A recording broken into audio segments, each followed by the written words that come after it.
Hello everyone and welcome back to the Minecraft 1.20 Let's Play. Last time we built this huge frog sanctuary just outside of the swamp village. Before that, all of the frogs in the area had left, but now we've got all of the colors. Because of this, the first thing I want to do today is actually make a frog-light farm. In order to do that though, we need to go to the nether. And instead of bringing frogs all the way to the current portal, I'm going to build another inside of the frog house. I need obsidian, but I don't think I've actually got any, so let's go into the caves. I'm hoping I can find some lava, but it's so hard to find not falling lava in these caves. Luckily though, there's some right here.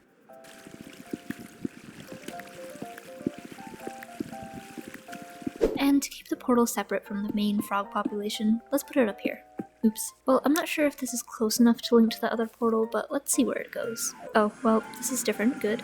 Hello, Kato. I was actually wondering where you went. I even boarded up the original portal, so I don't know how you've gotten here. But the portal is not very far away. We'll still have to lead the frogs a little ways to get to the basalt delta. Putting frogs in is the last step, so we don't need to worry about that at the moment. First, let's collect some stone to bring with us. Heading to the basalt delta, which is just over here by the warped forest, I'm going to make use of this lava pool, and it actually just occurred to me that I could have used this for the new portal instead of searching caves, but it's too late now. This area is under the delta, so magma cubes should spawn, and we won't have to mess around with digging out land. Well, we are digging out some, but it's fine.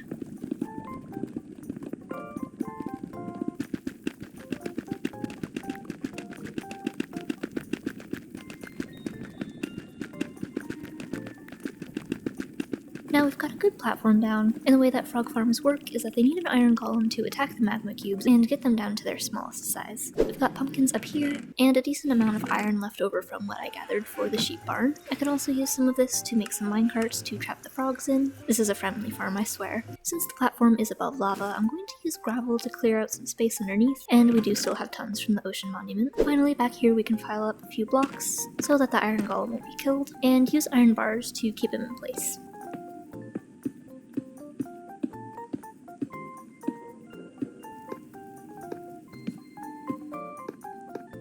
There we go. Our killing machine is all set. Now let's dig out 3 blocks in the middle for each color of frog, and we'll use gravel to get rid of the lava.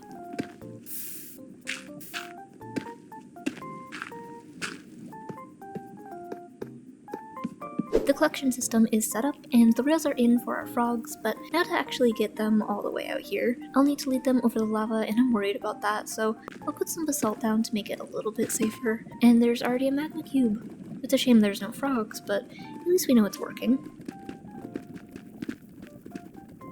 Now that I'm building this walkway, I think it needs to be closed in because I fully believe that a frog would jump into lava just because.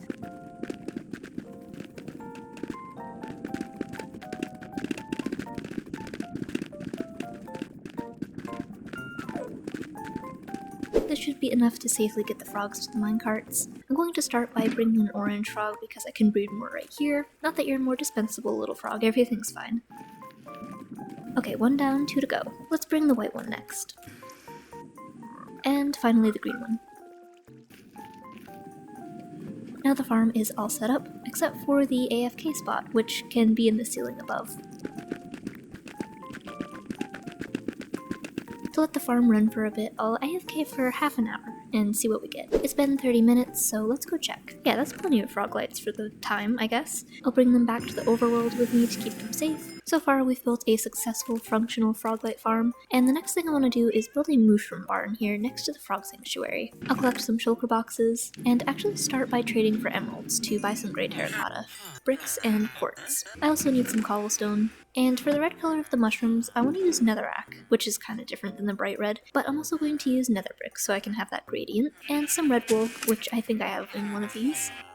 Let's next go down into the mines for a little mining session.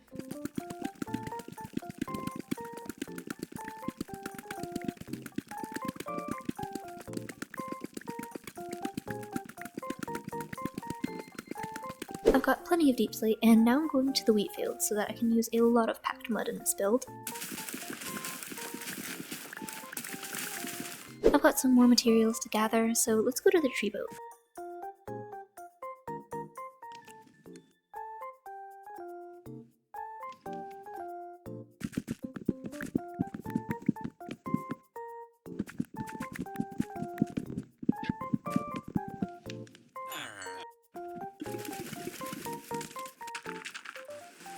Now we've got shulkers of stuff, so let's get building this Mooshroom barn on this patch of land here in the swamp. Ha, but just kidding, because the time-lapse got messed up, so that's great. But here we have it, unfortunately, with no time-lapse. But the Mooshroom barn is complete. As you can see, I used some of the frog lights we got on top here. The roofs are themed off of a mushroom with the white and red. The walls are packed mud because they have a purpley tone that I think matches the mycelium really well. On the sides, I made a porch that goes all the way around. There's a hay lift on this side, and we've got a big door for the Mooshrooms to walk in and out of, but it's just short enough that nothing can get in because I'm planning on the pasture outside being very open, and the swamp is kind of a dangerous place. On this side, there's a little overhang above the porch. The inside, though, is very depressing at the moment, so let's start by filling in a floor. A dirt floor, though, so I guess it doesn't help too much.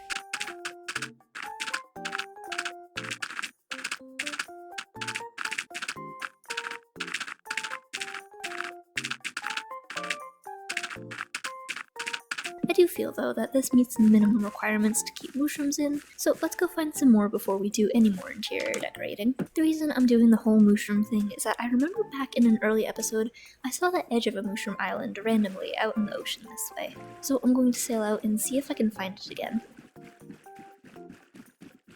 Yes, I see it, the long-lost Mushroom Island, and look how cool the terrain is.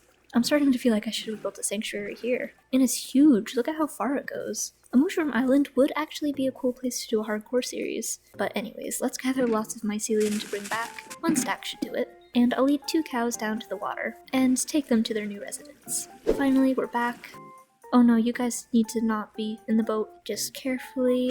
Oh no, I really don't want to kill one. I'll just use my bare hands. Crap. I've just realized I can lead animals out of boats.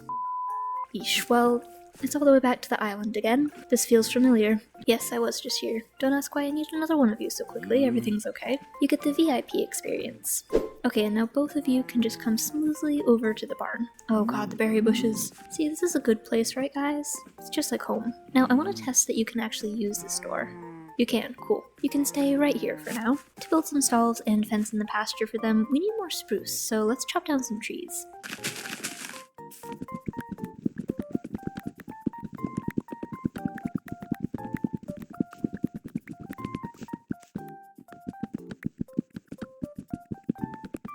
And I'll breed you two to have some more Mooshrooms. I want to have a few stalls in here, so starting at the entrance, I'll bring up some spruce pillars. 2 blocks in front of the wall. And another after 5 blocks to begin another stall area. And I'll connect all these with a beam on top.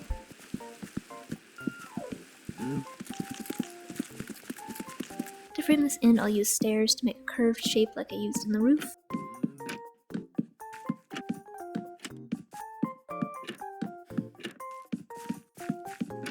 To separate the stalls, I'll extend some mud walls and place slabs on top so you can just barely see over.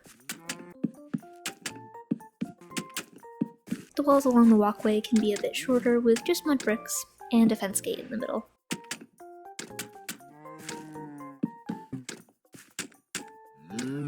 Placing in a temporary ladder here to make a hayloft above so that the haylift actually makes sense.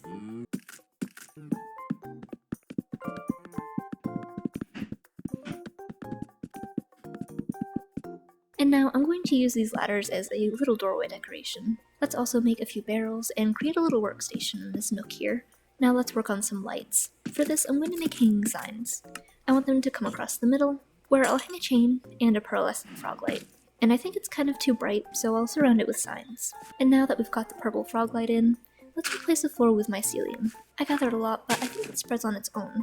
I'm going to replace some patches of coarse and rooted dirt so that there's some texture and not just a wall of purple. At least I think it can't spread to coarse dirt, but we'll see. The stalls for the Mooshrooms are aesthetically pleasing, but let's use some trapdoors to make some water troughs so it's a functional place to keep a Mooshroom. The interior is all set, but they do also need a place to roam outside, so let's make some fences.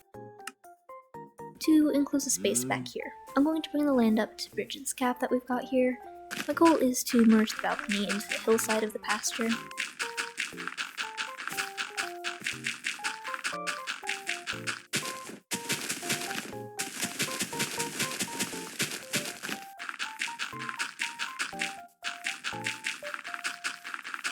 With the dirt brought up a couple levels, let's take away some of the fences